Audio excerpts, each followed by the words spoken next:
Нецели 2 минути траеше транспортот на поранешниот министер Милејана Киевски од едниот суд до другиот, каде што е канцеларијата на обвинителството за организиран криминал.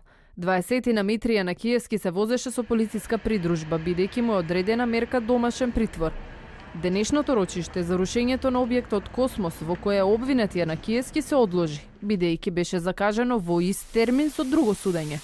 Па од обвинителна клупа за шамарите од Општина Центар, Јана Киевски се упати на распит како осомничен за крвавиот четврток. Распитот на поранешниот министер Милејана Киевски траеше околу половина час. Неофицијално и тој, како и останатите осомничени Велјановски и Ристовски, не кажал ништо пред обвинителството, туку барал прво да ги види доказите.